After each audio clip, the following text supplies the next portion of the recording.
पाकिस्तानी हिंदुओं के लिए मोदी का बड़ा कदम, इस्लामिक देशों के उड़े होश।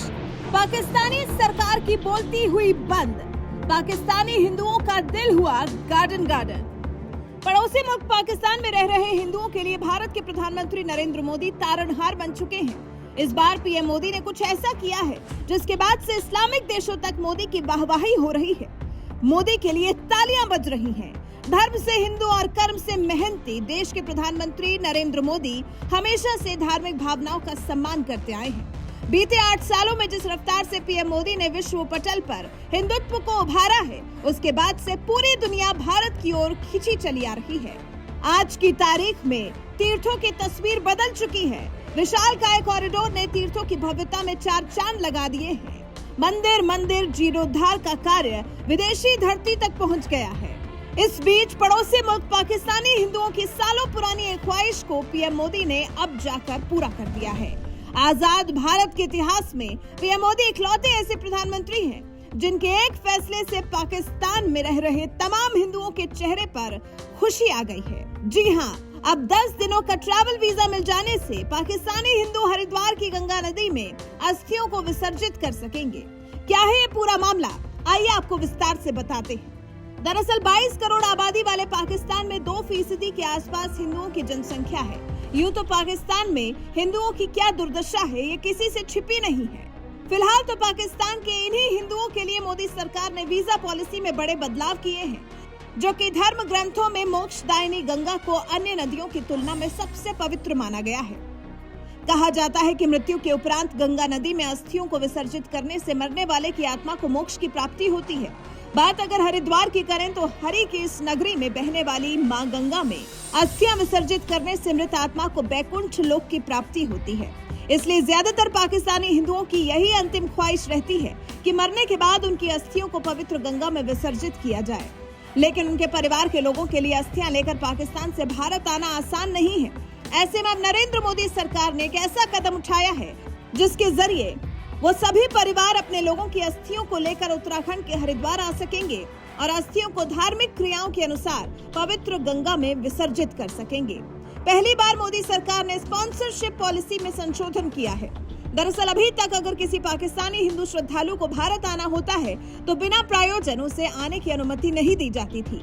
लेकिन अब नरेंद्र मोदी सरकार उन सभी हिंदू परिवारों को 10 दिन का भारतीय वीजा मुहैया कराएगी जो अपने परिवार के सदस्यों की अस्थियों को गंगा नदी में विसर्जित करना चाहते हैं। अपने इस फैसले से पीएम मोदी पाकिस्तानी हिंदुओं की उम्मीदों पर खरे उतरे हैं। अभी तक पाकिस्तान में कई ऐसे हिंदू थे जिनकी मौत होने के बाद उनका अंतिम संस्कार तो कर दिया गया, लेकिन उनकी अस्थियों को मंदिरों या शमशान घाट में सुरक्षित रख लिया गया। इन मृतकों के परिवारों को उम्मीद थी कि एक दिन वो अपनों की अस्थियों को लेकर हरिद्वार जरूर जा पाएंगे। पीएम मोदी इन लोगों की एक नई उम्मीद बने हैं। ऐसा पहली बार होगा जब 426 पाकिस्तानी हिंदुओं की अस्थियों को उनके परिवार के लोगों द्वारा हरिद्वार में गंगा नदी में विसर्जित किया जाएगा। अब अगर आपके मन में ये सवाल है कि अब तक पाकिस्तानी हिंदुओं के भारत आने में क्या रुकावटें होती थी, तो हम आपको बता देते हैं। भारत सरकार की पॉलिसी कहती है कि मृतक पाकिस्तानी हिंदू के परिवार के किसी सदस्य को भारत आने के लिए तभी वीजा दिया जाएगा जब कोई उनका भारत में रहने वाला रिश्तेदार या करीबी उन्हें स्पॉन्सर करे। ऐसे में काफी कम ही ऐसे पाकिस्तानी हिंदू हैं जिनके रिश्तेदार या करीबी भारत में रहते हैं। देखा जाए तो भारत सरकार के इन कड़े नियमों के चलते सैकड़ों की तादाद में पाकिस्तानी हिंदू चाहकर भी अपनों की अस्थियों को हरिद्वार आकर गंगा में विसर्जित नहीं कर पाते थे, जिस कारण उनकी अस्थियां मंदिरों में ही पड़ी रहती थी। लेकिन अब 10 दिनों के वीजा के साथ पाकिस्तानी हिंदू अपनों की अस्थि विसर्जन का कार्य आसानी से भारत आकर कर सकेंगे, और वो भी बिना किसी रोक टोक के। अमूमन अस्थि विसर्जन के लिए लोग हरिद्वार का रुख करते हैं, लेकिन गंगा किनारे बसी हरि की नगरी हरिद्वार के बारे में आप कितना जानते हैं? हरि की ये नगरी क्यों पूरी दुनिया को अपनी ओर खींचती है? आइए जानते हैं हरिद्वार से जुड़ी कुछ दिलचस्प बातें। पौराणिक कथाओं में इस बात का जिक्र मिलता है कि समुद्र मंथन के दौरान धरती पर 4 जगह अमृत की बूंदें गिरी थी। इलाहाबाद, उज्जैन, नासिक और चौथा स्थान था हरिद्वार। हरिद्वार में भी हर की पैड़ी स्थान पर अमृत छलका था, जो ब्रह्म कुंड के नाम से प्रचलित है। यही वजह है कि इन 4 ही मुख्य जगहों पर कुंभ मेले का आयोजन किया जाता है, जो कि मां गंगा हरि के गृह से निकलकर ही मैदानी इलाकों तक पहुंचती है। इसलिए इसे गंगा द्वार के नाम से भी जाना जाता है। यहाँ पर डुबकी लगाने वाले हर व्यक्ति के सभी पापों का नाश होता है, ऐसी मान्यता है। हरिद्वार को 3 देवताओं ब्रह्मा, विष्णु और महेश का स्थान माना जाता है। गंगा के उत्तरी भाग में श्रीहरि का बद्रीनाथ और भोलेनाथ का तीर्थ केदारनाथ अवस्थित है। वहीं हर की पैड़ी जहां अमृत की बूंदें गिरी थी, वो ब्रह्म कुंड है। हरिद्वार में ही सप्त ऋषियों कपिल मुनि और विश्वामित्र ने कठोर तपस्या की थी, इसलिए इस स्थान को ऋषि मुनियों की तपोभूमि कहा जाता है।